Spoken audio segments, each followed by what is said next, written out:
Jamil cooking স্টুডিওতে আপনাদেরকে স্বাগতম। আমি আজকে তৈরি করে দেখাবো চিকেন পপকর্ন। এটা সব সময়ই খাওয়া যায়, খুবই মজাদার একটা রেসিপি।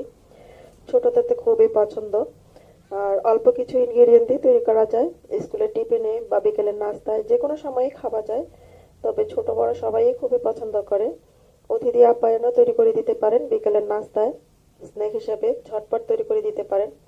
আর এই চিকেন পপকর্নের জন্য আমি নিয়েছি, এখানে আমি 1 কেজি চিকেন ব্রোনলেস নিয়েছি, হাড় ছাড়া বুকের অংশটা নিয়ে 1 কেজি পরিমাণ নিয়েছি।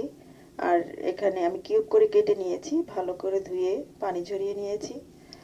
আর নিয়েছি এখানে আদা রসুন পেস্ট 1 চা চামচ করে নিয়েছি। পাপরিকা পাউডার নিয়েছি 1 চা চামচ। আপনারা চাইলে আমাদের নর্মাল মরিচ গুঁড়োটাও ইউজ করতে পারেন, তবে আপনাদের স্বাদের মাত্রা অনুযায়ী বাড়াতে কমাতে পারেন। আর নিয়েছি গোলমরিচ, এটা নিয়েছি 1/2 চা চামচ। লাইট সয়া সস নিয়েছি 1 টেবিল চামচ। আর লাগবে লবণ। ম্যারিনেট করার জন্য দিয়ে দিচ্ছি আদা রসুন গোলমরিচ পাপরিকা পাউডার,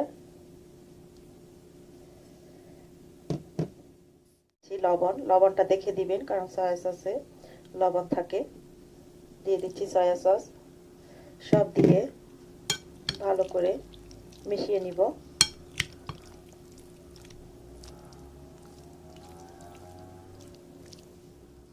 ম্যারিনেটের জন্য এটাকে আধা ঘন্টার জন্য ঢেকে রাখবো ম্যারিনেট হওয়ার জন্য।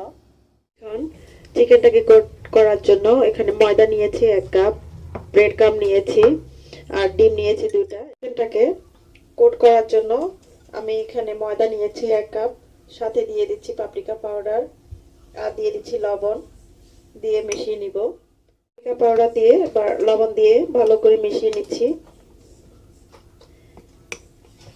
আর এখানে ডিমটাকে ফেটিয়ে নেব, ফেটিয়ে সামান্য লবণ দিয়ে দিব।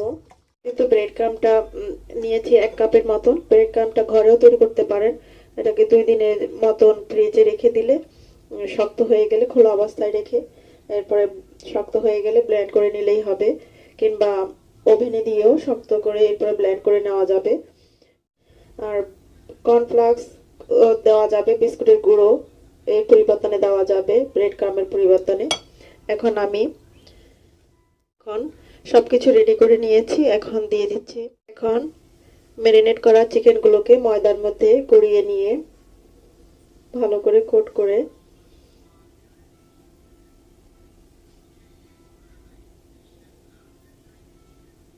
দিয়ে দিব ডিমে।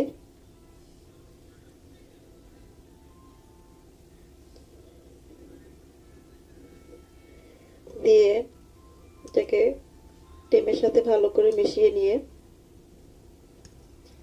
দিয়ে দিব ব্রেড ক্রাম্বে।